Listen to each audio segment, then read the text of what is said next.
اعوذ باللہ من الشیطان الرجیم، بسم اللہ الرحمن الرحیم۔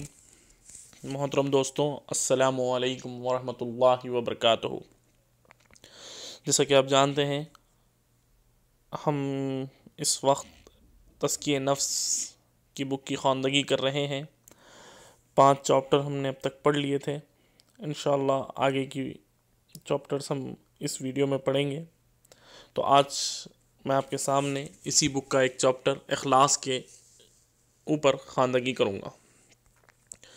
اخلاص، عبادت ہو یا اطاعت، اللہ کے ہاں ان میں قبولیت صرف اسی عمل کو حاصل ہوتی ہے جس میں اخلاص ہو۔ اخلاص کا مطلب یہ ہے کہ جو کام بھی کیا جائے صرف اللہ کی خوشنودی ہی حاصل کرنے کے لیے کیا جائے، اس مقصد کے سوا کسی اور غرض کا اس میں شائبہ نہ ہو۔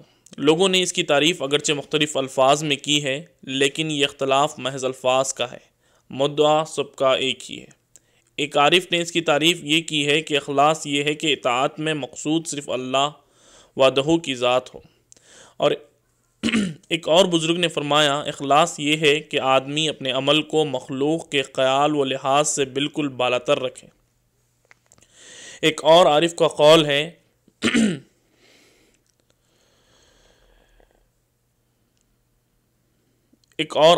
قول ہے کہ اخلاص یہ ہے کہ آدمی کے اعمال ظاہر و باطن دونوں میں بالکل یکساں ہوں۔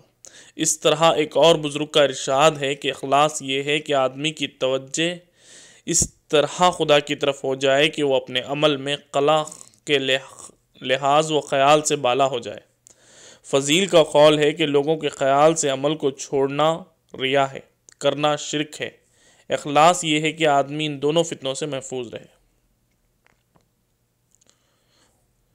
احادیث میں بھی اخلاص کی یہی حقیقت واضح ہوتی ہے۔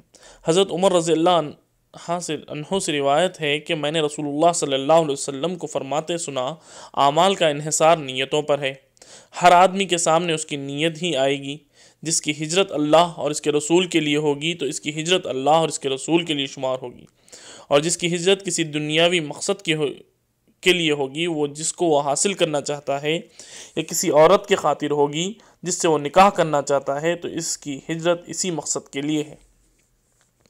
ابو موسیٰ عبداللہ بن قیس اشعری رضی اللہ عنہ سے روایت ہے کہ رسول اللہ صلی اللہ علیہ وسلم سے عرض کیا گیا، ایک شخص اپنی بہادری کی نمائش کے لیے جنگ کرتا ہے اور ایک شخص مجر و حمیت کے تحت جنگ کرتا ہے، ایک شخص محض دکھاوے کے لیے جنگ کرتا ہے، ان میں سے کس کی جنگ اللہ کی راہ میں ہے؟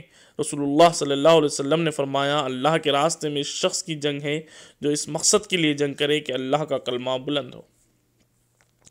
اس طرح ایک اور مشہور حدیث ہے جس میں یہ خبر دی گئی ہے کہ سب سے پہلے 3 قسم کے لوگ پر دوزخ کی آگ بھڑکا دی جائے گی۔ ایک قرآن کے وہ قاری جو قاری کہلانے کے لیے قرآن پڑھتے ہیں، دوسرے وہ مجاہد جو بہادر کہلانے کے لیے جہاد کرتے ہیں، تیسرے وہ صدقہ کرنے والے جو اس لیے صدقہ کرتے ہیں کہ لوگوں میں ان کی داد و دہش کی دھوم ہو۔ جو حقیقت ان حدیث میں واضح کی گئی ہے، غور کیجئے تو معلوم ہوگا کہ اخلاص کی یہی اہمیت و حقیقت قرآن مجید میں بھی بیان ہوئی ہے۔ ان کو یہی حکم ہوا تھا کہ وہ اللہ ہی کی بندگی کریں، اس کی خالص اطاعت کے ساتھ بالکل یکسو ہو کر۔ تو تم اللہ ہی کی بندگی کرو اس کی خالص اطاعت کے ساتھ، یاد رکھو اطاعت خالص کا سزاوار اللہ ہی ہے۔ پیغمبر صلی اللہ علیہ وسلم کی زبان سے اعلان کرایا گیا ہے، کہہ دو میں تو اللہ ہی کی بندگی کرتا ہوں اس کی خالص اطاعت کے ساتھ، سو تم اس کے سوا جس کی چاہو بندگی کرو۔ تمام عبادت و طاعت کی روح اس اخلاص کو قرار دیا گیا ہے۔ کہہ دو میری نماز اور میری قربانی، میری زندگی اور میری موت اللہ رب العالمین کے لیے ہے، اس کا کوئی ساجی نہیں، اور مجھے اسی کا حکم ملا ہے، اور میں تم میں پہلا مسلم ہوں۔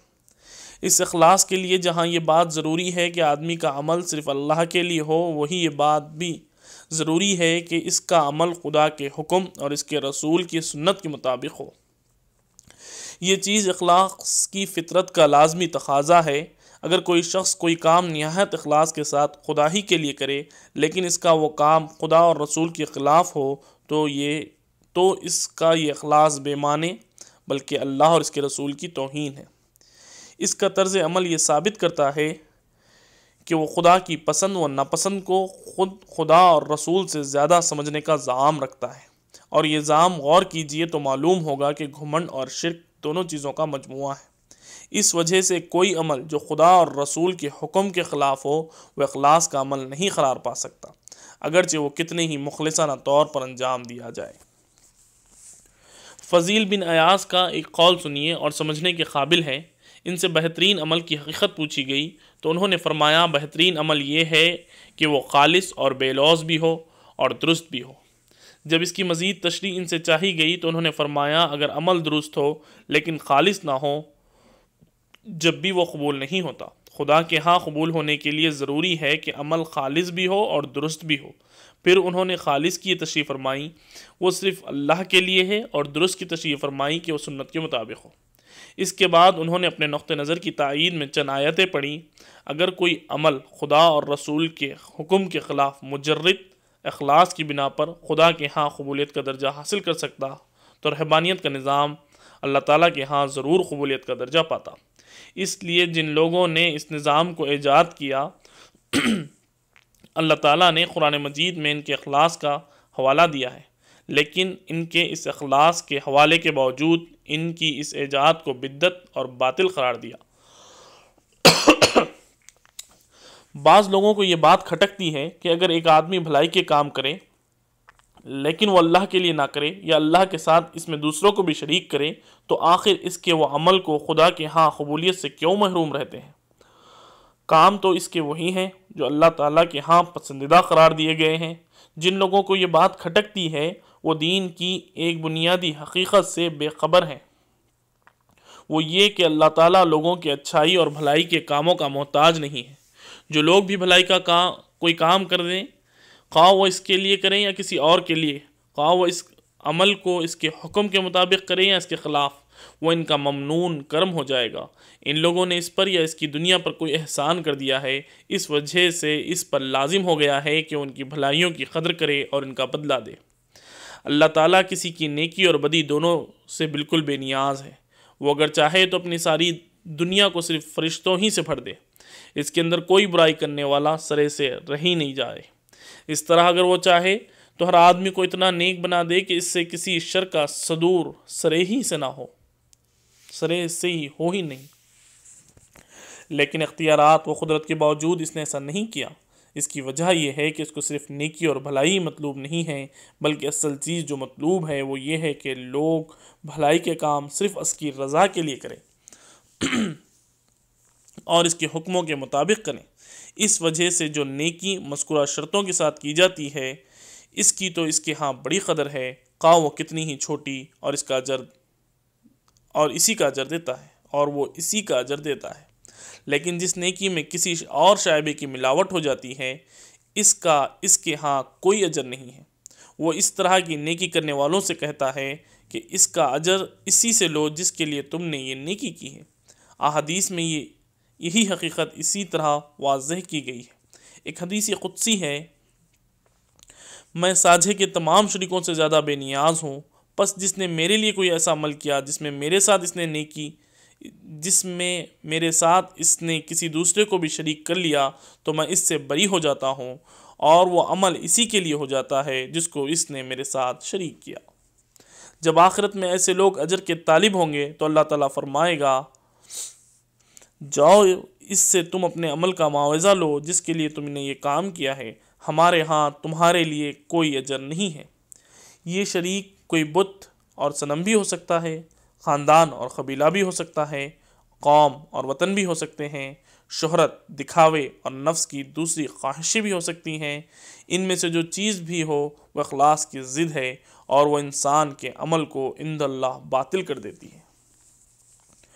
اس سے کسی کو یہ غلط فہمی نہ ہو کہ کوئی مخلص مسلمان اپنے خاندان یا قبیلے، قوم اور وطن کے لیے کوئی کام کر ہی نہیں سکتا۔ اللہ تعالیٰ نے خاندان اور قبیلے، قوم اور وطن کے لیے اور وطن کے حقوق و فرائض خود نہایت تفصیل کے ساتھ متعین کر دیے ہیں۔ ہر مسلمان پر یہ واجب کر دیا کہ ہر شخص ان حقوق و فرائض کو اللہ کی رضا کے لیے اور اس کے احکام کے مطابق ادا کرے۔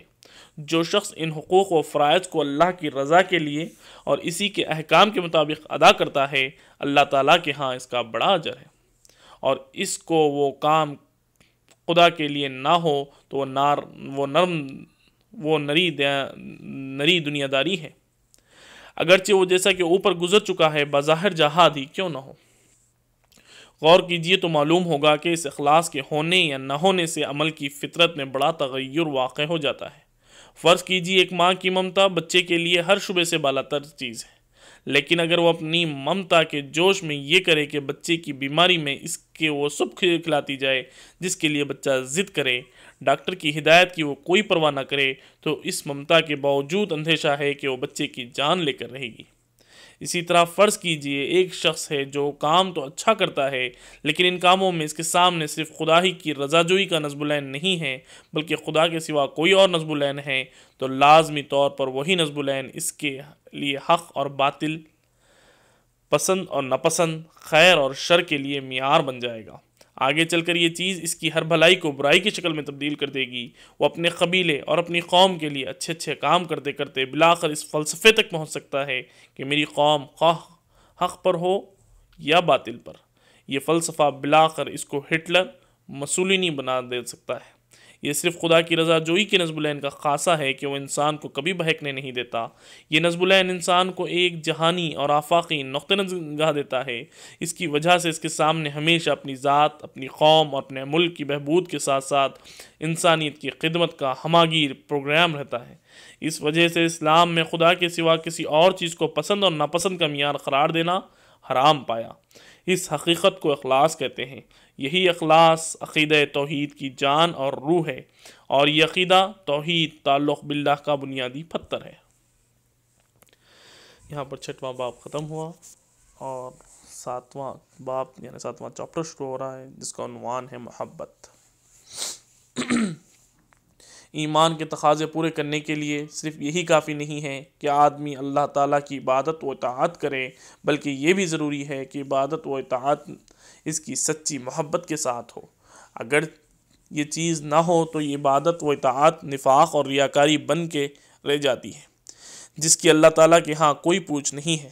وہ ہمارے کس عمل کا محتاج نہیں ہے۔ جس طرح کبھی کوئی شخص کوئی عمل کر دے، اس کو قبول کرے، وہ صرف اس عمل کو قبول فرماتا ہے جو خالص اسی کے لیے کیا جائے اور مارے بندے نہیں بلکہ اس کی سچی محبت کے ساتھ کیا جائے۔ اس محبت کے لیے معیار ٹھہرایا گیا ہے کہ یہ دنیا کی تمام چیزوں کی محبت سے بڑھ کر ہو۔ قرآن مجید میں اس کی حد یہ مقرر فرمائی گئی ہے، ان سے کہہ دو اگر تمہارے باپ، تمہارے بیٹے، تمہارے بھائی، تمہاری بیویاں، تمہارا خاندان اور وہ مال جو تم نے کمایا ہے، وہ تجارت جس کی کساد بازاری کا تم کو اندیشہ ہے، اور وہ مکانات جو تمہیں پسند ہیں، اگر تمہیں اللہ اور اس کے رسول اور اس کی راہ میں جہاد سے زیادہ عزیز ہیں تو انتظار کرو یہاں تک کہ اللہ اپنا فیصلہ صادر فرما دے، اور اللہ بدعہدوں کو بامراد نہیں کرتا۔ یہی بات حدیثوں میں یوں وارد ہوئی ہے۔ رسول اللہ صلی اللہ علیہ وسلم نے فرمایا، کسی بندے کا ایمان معتبر نہیں ہے جب تک کہ میں اس کو اس کے اہل اور اس کے مال اور سارے لوگوں سے زیادہ محبوب نہ ہو جاؤں۔ بعض روایات میں ومن نفسہ کے الفاظ بھی آئے ہیں، یعنی اس کو اللہ اور رسول اس کی اپنی جان سے بھی زیادہ عزیز و محبوب نہ ہو جائیں۔ حضرت انس رضی اللہ سے روایت ہے کہ وہ فرماتے ہیں، رسول اللہ صلی اللہ علیہ وسلم نے فرمایا، 3 چیزیں جس میں ہوں گی وہ ان سے ایمان کی حلاوت پائے گا۔ ایک یہ کہ اللہ اور اس کا رسول اس کی تمام چیزوں سے زیادہ محبوب ہوں، دوسری یہ کہ وہ کسی سے صرف اللہ کی خاطر محبت کرے، تیسری یہ کہ کفر سے نجات پا جانے کے بعد اس میں لوٹنے کو وہ آگ میں ڈالے جانے کی طرح مبغوض جانے۔ ایک سوال اور اس کا جواب۔ بعض لوگ یہ سوال اٹھاتے ہیں، کیا یہ ممکن بھی ہے کہ جو چیز انسان نے کبھی دیکھی نہ ہو اس سے اس کو محبت ہو، اور محبت بھی ایسی کہ دوسری تمام چیزوں کی محبت سے بڑھ جائے؟ اس کا جواب یہ ہے کہ صرف ممکن ہی نہیں بلکہ واقعہ یہ ہے کہ انسان خود اپنے وجود کے اندر جو محبت ایک اندیکھی چیز سے کرتا ہے وہ ان چیزوں سے نہیں کرتا جن کو رات دن دیکھتا ہی نہیں بلکہ اپنی خدمت میں سرگرم بھی پاتا ہے۔ اس کے ہاتھ پاؤں اور اس کے کان آنکھ ہر وقت اس کی فرمانبرداری میں مستعد ہیں، وہ ان کی فرمانبرداری کا نہایت محتاج ہے، لیکن اس کے سامنے اگر یہ مطالبہ رکھا جائے کہ اسے اپنی تمام قوتوں اور صلاحیتوں میں کسی ایک کا انتخاب کرنا اور بقیہ لازماً دستبردار ہونا ہے، تو معقول انسان اپنی ظاہری قوتوں میں سے کسی ایک سے یا تمام سے دستبردار ہونے کا گوارا کرے گا، لیکن وہ کسی قیمت پر بھی اپنی عقل سے دستبردار ہونا گوارا نہیں کرے گا، اگرچہ اس نے اسے نہ کبھی دیکھا ہے، نہ چھوا ہے، نہ دیکھ اور چھو سکتا ہے۔ اس کی وجہ ظاہر ہے کہ یہی ہو سکتی ہے، اگرچہ اس نے اس کو دیکھا نہیں، لیکن وہ جانتا ہے کہ اس کے اندر وہی جوہر لطیف ہے جس پر اس کے تمام شرف اور اس کی ساری عظمت کی بنیاد ہے۔ دوسری تمام قوتوں اور صلاحیتوں سے اگر وہ محروم ہو جائے تو اس سے اس کی اس حیثیت عرفی کو کوئی نقصان نہیں پہنچے گا جو بحیثیت انسان اس کو حاصل ہے، لیکن عقل سے اگر وہ محروم ہو جائے تو دفعتاً وہ اشرف المخلوقات کے مرتبہ بلند سے گر کر ارذل حیوانات کے درجے میں آ جائے گا۔ یہی حال اس کائنات کی دوسری چیزوں کا بھی ہے۔ آسمان سے لے کر زمین تک لاکھوں کروڑوں چیزیں ہیں جن سے انسان شب و روز نفع اٹھا رہا ہے، لیکن وہ یہ جانتا ہے کہ یہ چیزیں اس کی نفع رسانی میں اسقد نہیں لگی ہوئی ہیں، بلکہ ایک مخفی ذات نے محض اپنے فضل و کرم سے ان کو ان کی خدمت میں لگا رکھا ہے۔ وہ یہ بھی جانتا ہے کہ ان میں سے نہ کسی کو اس نے پیدا کیا ہے، نہ پیدا کر سکتا ہے، اور نہ ان کے پیدا کرنے والے پر اس کا کوئی حق قائم ہے جس کی بنا پر وہ ان کی خدمت کا حقدار بن سکے۔ خاص طور پر جب یہ حقیقت اس پر واضح ہوتی ہے کہ دنیا میں جو محبوب سے محبوب چیز بھی اس کو حاصل ہے وہ اس مخفی ذات کی بخشش سے حاصل ہے، وہ جب چاہے اس کو واپس لے سکتی ہے، کوئی دوسرا اس کو واپس نہیں دلا سکتا، تو اس کا دل اس کی محبت سے اس طرح سرشار ہو جاتا ہے کہ ہر چیز اس کی محبت کے آگے ہیج ہو جاتی ہے۔ بس یہ خیال کرنا صحیح نہیں ہے کہ انسان خدا سے محبت نہیں کر سکتا۔ خدا مخفی ضرور ہے، لیکن اس کے مخفی ہونے کی مثال یوں ہے کہ گویا تل کے اونٹ میں پہاڑ ہو۔ آسمان اور زمین کے ہر گوشے سے اس کی منادی ہو رہی ہے، ابر اور ہوا سب اس کی شہادت دے رہے ہیں، دریا اور پہاڑ سب اس کے گواہ ہیں، پرندے اس کی حمد کے گیت گاتے اور درخت ان کے نغموں سے سرشار ہو کر جھوم رہے ہیں۔ اس دنیا کے ذرے ذرے پر اس کا نقشہ کن اور ایک ایک پتے پر اس کی گواہی ثبت ہے۔ ایک ایسی ذات کو مخفی سمجھنا انسان کی اپنی عقل کا قصور ہے۔ اللہ تعالیٰ مخفی نہیں بلکہ بدہی ہے، بلکہ صحیح تر لفظوں میں یوں کہیے کہ عبدالعبدیات ہے۔ البتہ یہ ضرور ہے کہ انسان کو ایسے مغالطے پیش آ جاتے ہیں جس کے سبب سے وہ اس کی صحیح معرفت سے محروم رہ جاتا ہے، اور جب تک ایک چیز کی معرفت حاصل نہ ہو اس سے معمولی محبت بھی کرنا ممکن نہیں، چہ جائے کہ تمام چیزوں سے بڑھ کر بس یہی محرومی آدمی کو اللہ تعالیٰ کی محبت سے محروم رکھتی ہے۔ خدا سے محبت کے لیے اس کی معرفت ضروری ہے۔ معلوم ہوا کہ اللہ تعالیٰ کی محبت کی راہ میں اصلی حجاب اس کا مخفی ہونا نہیں بلکہ اس کی صحیح معرفت سے محروم ہونا ہے۔ اس محرومی کے باعث آدمی خدا کے متعلق طرح طرح کی بدگمانیوں میں مبتلا ہو جاتا ہے، جو محبت تو درکنار سرے سے اس کا تعلق ہی خدا سے کاٹ دیتی ہے۔ مثلاً بسا اوقات اس کو خدا کی قدرت اور اس کے علم کے باب میں غلط فہمی پیش آ جاتی ہے، جس کے سبب سے وہ یہ گمان کر بیٹھتا ہے کہ اس عالم کا انتظام اس نے اپنے بہت سے مددگاروں میں تقسیم کر رکھا ہے، اس وجہ سے صرف اس کی عبادت کافی نہیں ہے بلکہ اس کے ان شریکوں کی عبادت بھی ضروری ہے۔ پھر خاص طور پر ان شریکوں سے محبت وہ خدا سے بھی زیادہ کرتا ہے، جن سے اس کے خیال میں خود اس کی اپنی ضرورتیں وابستہ ہوتی ہیں۔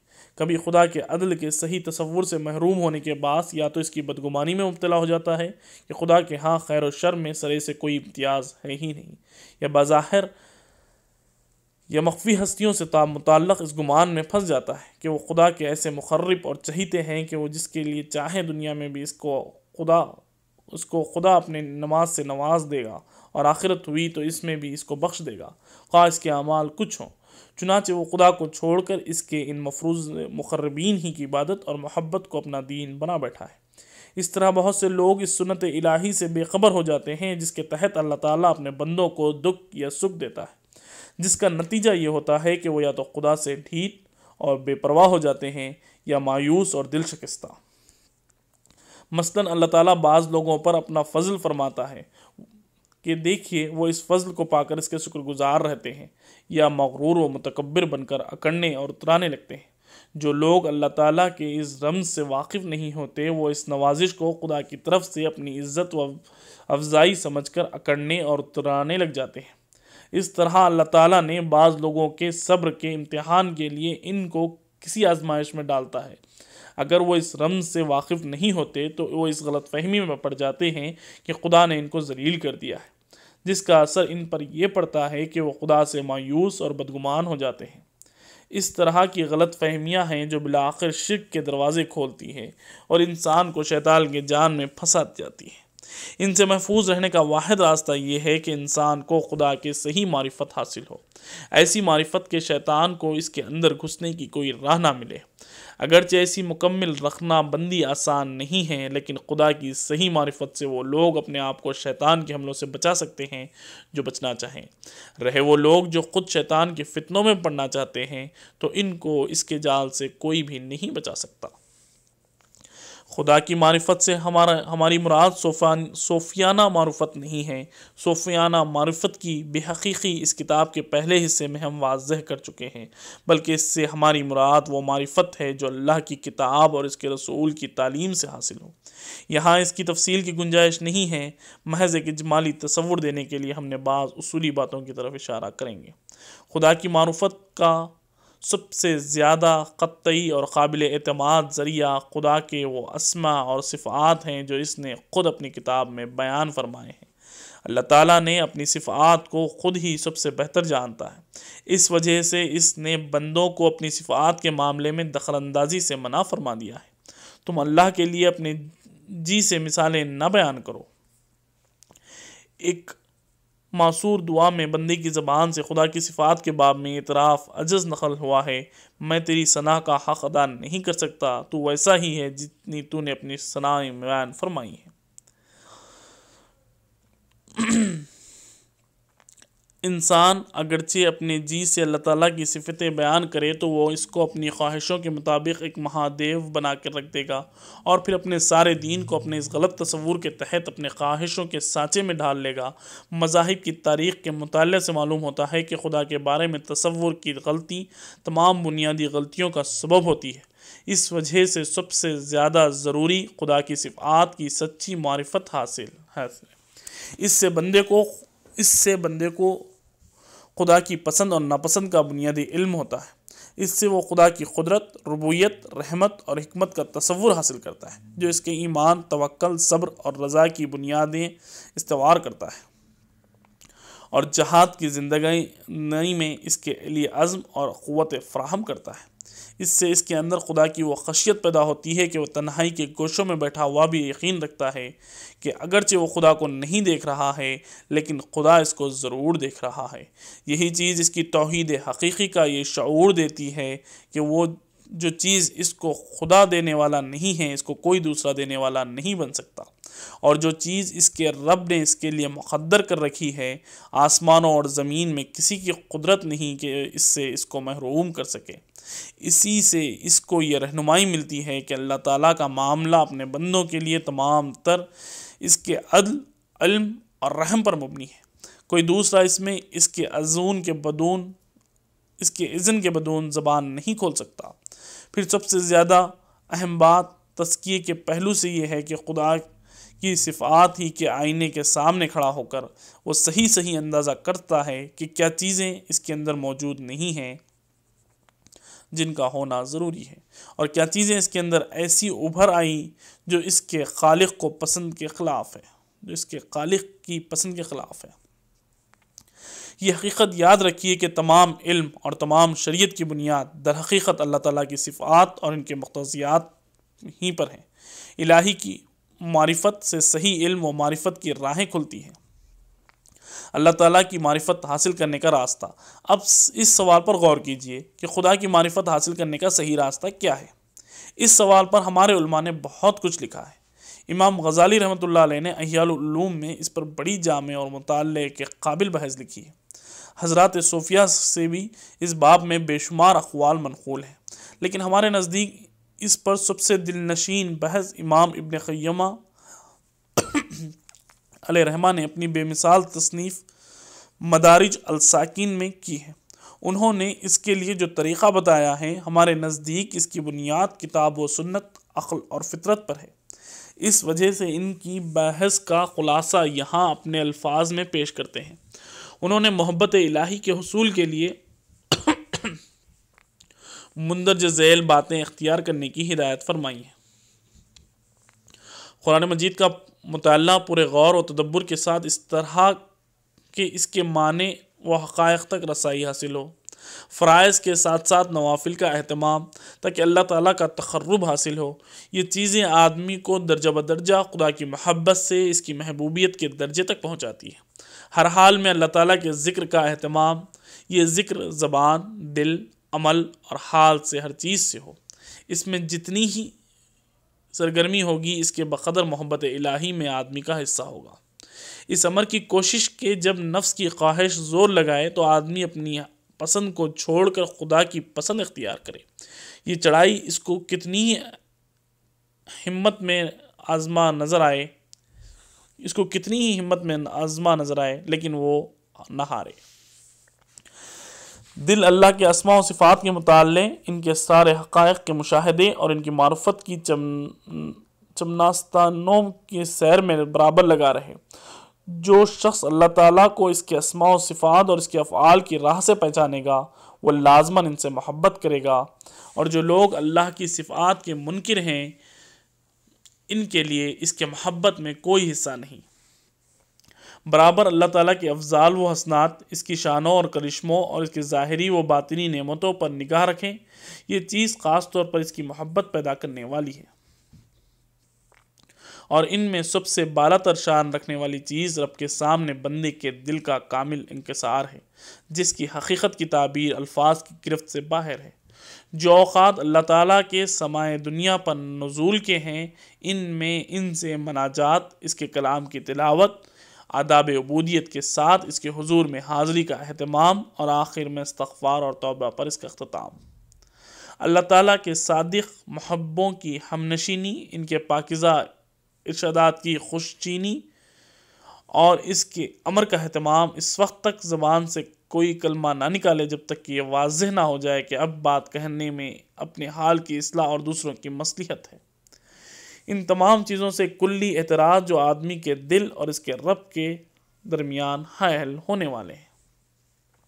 اس بحث کو ختم کرتے ہوئے امام ابن قیمہ رحمہ فرماتے ہیں کہ یہ راستہ ہے جس کو اختیار کر کے طالبین حق نے اللہ تعالیٰ کی محبت اور محبوبیت کا مقام پایا ہے۔ ہمارے نزدیک ان کا یہ ارشاد 100% حق ہے، یہی کتاب و سنت کا بتایا ہوا راستہ ہے۔ محبت الہی کے حصول کا عملی راستہ۔ یہ راستہ جو بیان ہوا یہ علمی راستہ ہے۔ قرآن مجید نے اس کا ایک عملی طریقہ بھی بتایا ہے جو ایک معین اور مخصوص شکل میں ہمارے سامنے آتا ہے، اور جس کو وہ لوگ بھی اختیار کر سکتے ہیں جو زیادہ عملی کاوشوں کے متحمل نہیں ہو سکتے۔ یہ راستہ پیغمبر صلی اللہ علیہ وسلم کے کامل اتباع کا راستہ ہے۔ اللہ تعالیٰ نے آپ صلی اللہ علیہ وسلم کے وجود گرامی کو دنیا میں اپنے کامل محب اور اپنے کامل محبوب کے ایک پیکر و قدسی کی شکل میں مابعوث فرمایا، تاکہ جو لوگ ایک چلتی پھرتی اور تمام نشے و فراز سے گزرتی ہوئی زندگی میں دیکھ لیں اللہ کے محب اور اس کے محبوب کی زندگی کیا ہوتی ہے، اور وہ اپنے گھر میں اور اپنے گھر سے باہر لوگوں کے اندر اپنے شب و روز کس طرح گزارتا ہے۔ ظاہر ہے محبت اور محبوبیت جیسے نازک مسئلے کو سمجھانے کے لیے سب سے زیادہ سہل راستہ یہی ہو سکتا ہے کہ ایک چلتی پھرتی زندگی میں اس کو لوگوں کے سامنے ممثل کر دیا جائے۔ چنانچہ اللہ تعالیٰ نے یہی کیا، جس کا ذکر سورہ آل عمران میں یوں ہوا ہے، کہہ دو اگر تم اللہ کو دوست رکھتے ہو تو میری پیروی اختیار کرو، اللہ تم کو دوست رکھے گا۔ سورہ آل عمران۔ یہ امر یہاں ملحوظ رہے کہ نبی صلی اللہ علیہ وسلم محبت اور محبوبیت دونوں کے کامل نمونہ ہے۔ یہ شبہ کرنے کی کوئی گنجائش نہیں ہے کہ زندگی کے کسی شعبے میں بھی محبت یا محبوبیت کا کوئی ایسا نمونہ بھی ہو سکتا ہے جو حضور صلی اللہ علیہ وسلم کے نمونے سے اعلیٰ ہو۔ چنانچہ حضور صلی اللہ علیہ وسلم کے ارشادات پر جن لوگوں کی نظر ہے وہ جانتے ہیں جب کبھی کسی نے زندگی کے کسی دوسرے معاملے میں اس سے حد سے آگے قدم بڑھانے کی کوشش کی جو حضور صلی اللہ علیہ وسلم کی مقرر کردہ حد سے بھی متوجز تھی، تو آپ نے یہ کہہ کے اس کو روک دیا کہ میں اللہ سے تمہاری نسبت زیادہ محبت کرنے والا اور زیادہ ڈرنے والا ہوں، تو جب میں ایک کام کرتا ہوں تو تم اس کو تقوی کے خلاف کیوں سمجھو؟ ایک دم بھی یہ امر نگاہ میں رہے کہ ہم نے لفظ محبت استعمال کیا ہے، عشق یا اس قسم کا کوئی لفظ استعمال نہیں کیا۔ اس کی وجہ یہ ہے کہ اللہ تعالیٰ اور رسول صلی اللہ علیہ وسلم کے لیے قرآن اور حدیث دونوں میں یہی لفظ استعمال ہوا ہے، کہیں عشق کا لفظ استعمال نہیں ہوا ہے۔ ہمارے نزدیک اس کی ایک خاص وجہ ہے، اور وہ یہ کہ لفظ عشق ایک غیر متوازن کیفیت پر دلیل ہوتا ہے۔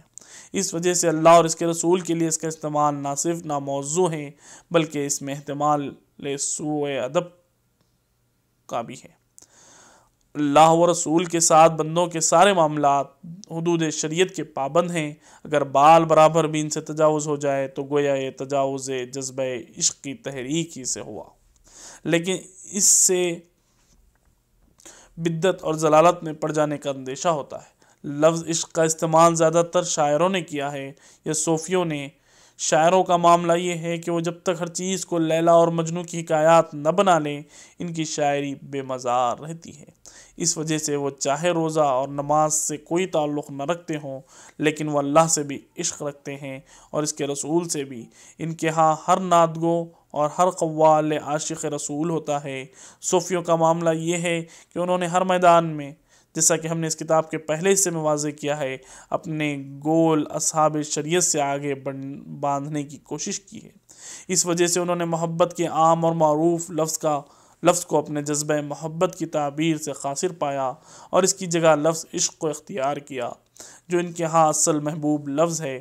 اگرچہ بظاہر یہ ایک نزاع لفظی ہے، لیکن واقعہ یہ ہے کہ اس عشق نے تصوف میں جو بدعتیں داخل کی ہیں، ان کا شمار ممکن نہیں ہے۔ محبت عشق کی طرح کوئی مبہم، مجہول اور بے قید چیز نہیں ہے، بلکہ ایک معروف، معین اور پابند عین چیز ہے۔ یہ ایک جانی پہچانی کسوٹی ہے جس پر آدمی اپنے کو بھی اور دوسروں کو بھی پرکھ دیکھتا ہے۔ کسی کو اللہ تعالیٰ کے ساتھ سب سے زیادہ محبت رکھتا ہے۔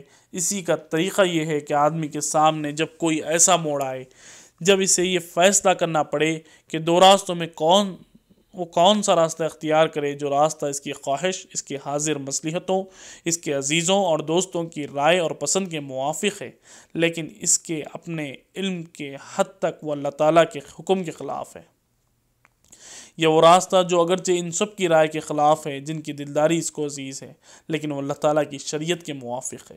اس صورت میں اگر وہ اپنی خواہشوں اور اپنے ہواخواہوں کی پاسداری کو ترجیح دے تو اس کے صاف معنی یہ ہیں کہ وہ خدا سے زیادہ دوسروں سے محبت کرتا ہے اور اللہ پر اس ایمان کا دعویٰ محض ادا ہے، اور اگر وہ دوسری راہ پسند کرتا ہے، یعنی سب کو نظر انداز کر کے بے دھڑک اللہ کے حکم کو اختیار کرتا ہے، تو وہ اللہ کا سچا محبی ہے اور سچا محبوب بھی، اگرچہ اس نے عشق الہی کا کبھی دعویٰ نہ کیا ہو۔ یہ محبت ہے جس کا دین میں اعتبار اور جس پر آدمی کے اخروی مراتب کا انحصار ہے۔